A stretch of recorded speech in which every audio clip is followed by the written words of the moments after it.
Hey everyone, welcome back to my channel, and if you are new here then welcome. I recently hit 3,000 subscribers, which is crazy to me, so if you are one of those new people, hello and thank you for subscribing. I haven't exactly planned what I'm going to be talking about exactly in this video. I just know I'm going to be talking about my experience doing a second Disney program. So a bit of context, I did the Disney Cultural Exchange program, which is a version of the international college programs that they offer. I did that in the summer of 2017 and summer 2018, and basically it's like the UK version. You get to go work in Disney World for about 3 months, and it's like a condensed version of the DCP, I guess. You do it in your university summer break, and that's all there is to it. So this is my experience with the second program and how I felt, when and if I have any regrets, and if I'd recommend other people do a second program. So I guess I should probably start with saying why I decided to apply again. So the application cycle for my program in particular, it's kind of different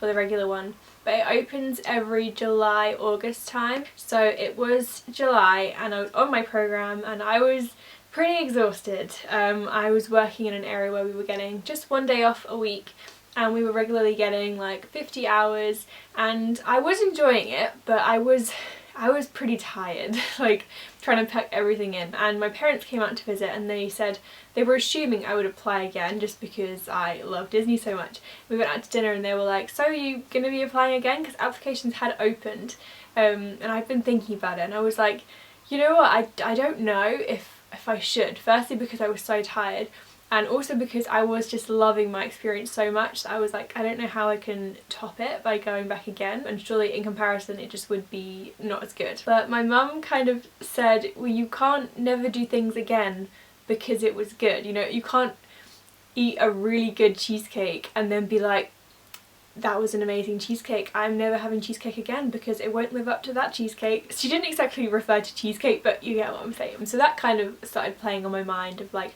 okay, that's not really a reason to not come back. So the application is pretty much the same as when you do it the first time. You just tick that you've done a program before and list your dates. My cover letter was basically the same. I just tweaked a couple little things and added a new paragraph about my experience and also why I wanted to come back. I was then on shift working on the Loop. I worked in Hollywood Studios merchandise in the theatre district on my first program with this area called the Loop, like a bunch of different stores. So I was working there. And then I came off backstage, pulled my phone out, and it was an email from Yummy Jobs, the recruitment company, and they were like, congratulations, you've been invited to an interview. So I walked into our Take 5 like backstage cafe area. I went up to Fee, who was one of my best friends on my first program. We also worked in the same area. I said, oh, got my pre-screen, she gave me a high five, and I kind of sat down and I was like, here we go again. So then I went to a pre-screening in September just like everyone else, and that's the group interview stage. So did that, got through successfully, and then where it differs is that if you're a first time applicant you go to an interview at Disney HQ in London, and if you are applying again as an alumni then you just have a phone interview. It was about 20 minutes, it was very chill, talking about my experiences, why I wanted to come back, top roles, a few scenario questions. It was very straightforward. It felt kind of weird because I did it in my university room. I was in like a house and I had my feet up on the radiator because it was December and it was so cold, and I was kind of in like my pyjamas doing this really important interview with someone who was literally in Orlando. So yeah, that's pretty much how it worked. It was literally 2 days later I got accepted onto my second program, and here we are, that was it. So now let's get to the actual experience of my second program. I will say it was a bit weird at first. So I arrived at the airport and there was this whole new group of girls in their sweatshirts, and even my mum, I could tell, was a bit weirded out by it because it was exactly a year before that I arrived and met some of my best friends now at that airport. And it was just very surreal, like starting it all over again. I really low-key was like, I wish my old friends were here. Not because those people weren't nice, but because it just felt so weird to be like having to make friends with everyone again, and where are you from, what's your role, and I don't know, it was just so bizarre. And then obviously the first couple days in Orlando were even weirder. Again, it was a lot of deja vu and being like, I've just got the same experiences but with new people like slotting into these holes. And that kind of kept going. But I was having a lot of fun, like I was loving everyone I'd met, but it was just all kind of weird. And then we moved into housing and it wasn't the one we wanted. Me and Kira were placed in a 5-person 2-bedroom apartment, so I had a top bunk. Added to that, I had left my mask, my like sleep mask, in the hotel from the first night, and when something small like that happens, you just get like stupidly emotional, even though it really doesn't matter. It started to get better literally like the second day we were in housing, and we decided to go to Universal, which I hadn't done the previous year with my friends on the programme. So we started like going to Universal for a couple of days, and suddenly I was like, okay, this is better. We're making new memories, we're not just doing the same old thing. I say same old things, it's like it's amazing to do all these things you do on the programme, but you know what I mean, like just repeating the action. And then from there on it was pretty much like all different, and it was all really cool. I mean, traditions obviously always the same, it's still super magical, but when they did say, okay, now it's time to talk about the 4 keys, I literally was like, I'm going to the bathroom because I could not stand to sit through hearing that again. I will never forget those 4 keys till the day I die. After traditions, everything became kind of different, and I was with new people and we weren't just repeating the same actions, and everything became awesome. I ended up loving my programme. But one thing that was super different between both of them was my work location. So the first year, like I said, I was Hollywood Studios merchandise.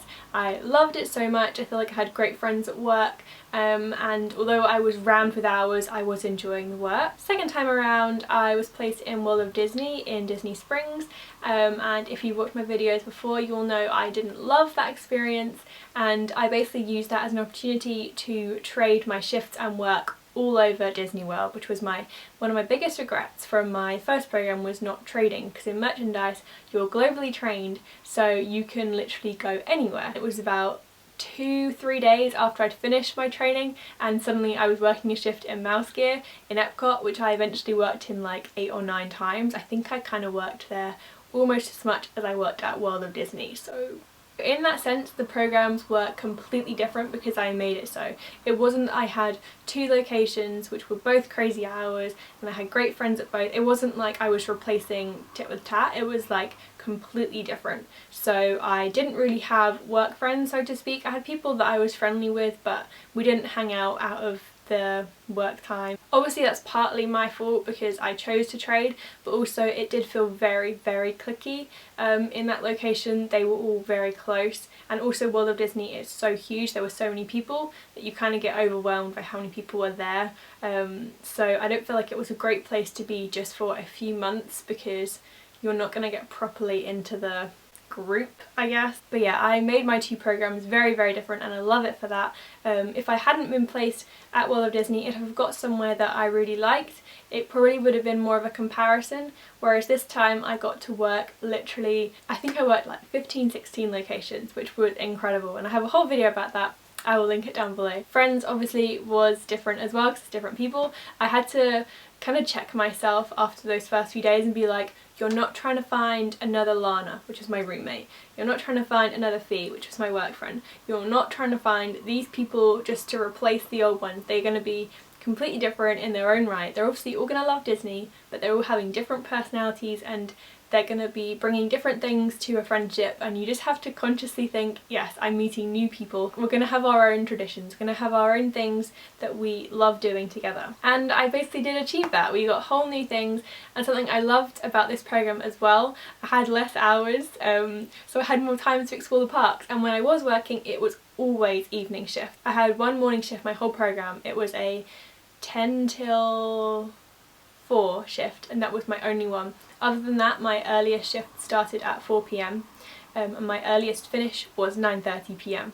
So I was always in the parks before because I could. So that was something I really loved. I got so much park playtime this time around, and we made so many memories, we tried so many foods, and I ticked off everything on my bucket list that I wanted. Like, there was not a single thing left over, which is so awesome. Whereas the first time around, I did leave and think, I have reasons to come back. There are things on this list that I haven't done yet that I want to do, like the kitchen sink. I mean, that was pretty fun. There was doing a tour. I did the Keys to the Kingdom tour. There was having a staycation. I did that with my family, stayed at Grand Floridian.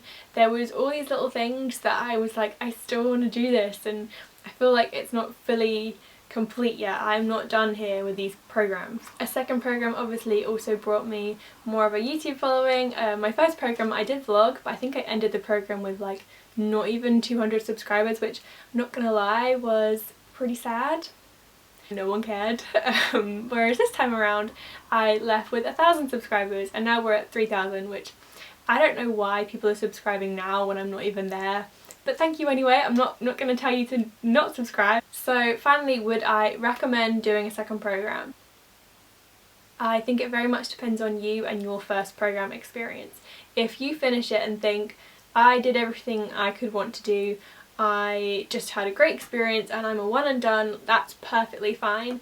No point reapplying. But if you finished it and you said, oh, I really enjoyed that experience, but there are still things I want to do and I still would love to work for Disney again, if you genuinely have that passion to go back into the role and you really want to kind of like keep making magic and stuff like that, then you have nothing to lose by reapplying.